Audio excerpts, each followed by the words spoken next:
So that was weird because, number one, I got sidetracked. You know, we girls do that a lot. And I got some slip resistant shoes. Yeah, I lied. It's not Crocs. I just looked at the Crocs and I was just like, they don't look like how I thought they were going to look. They weren't my size. They were expensive. So I got these tennis shoes thinking they'd be cheaper. They're the same, like $36 for a pair of shoes, bro. Like, so yay me. And then I gave in to the boxer shorts that I've seen a lot of women wear.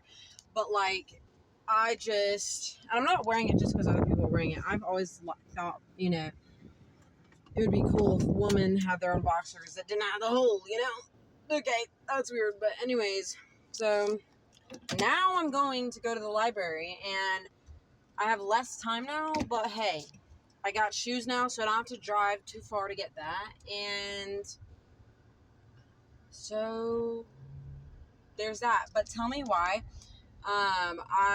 There's no one really there at the cashier, so I was in a line. There was like two people in front of me, and of course one of them is old.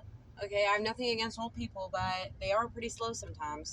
And so I was just like waiting, and I just had 2 items. Everyone else had like 30, and I was just like, guys, please let me go. And thankfully the lady was like, you only have 2 items, and I was like, yeah. And she's like, okay, well, you can go with this girl over here. And I was like, thank goodness. I did not want to have to wait longer than I needed to. So, yeah. So thankfully we got it done. And I was scared because I wanted to pay my pants in cash and then my everything else in card. But then I was like, I don't know. It just did not seem right.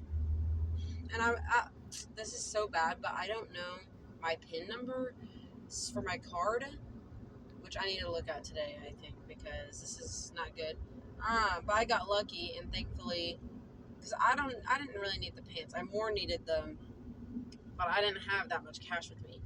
Those shoes with tax was like $40 for a pair of shoes, guys.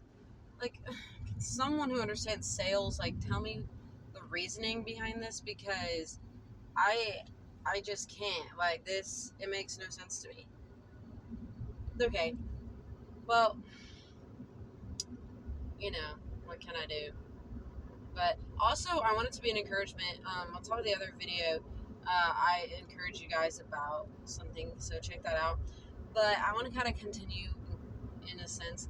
I was listening to the Caleb radio as usual, and there was something not the Caleb radio, it was another Christian radio, 102.3, and I was listening, and they were saying along the lines of,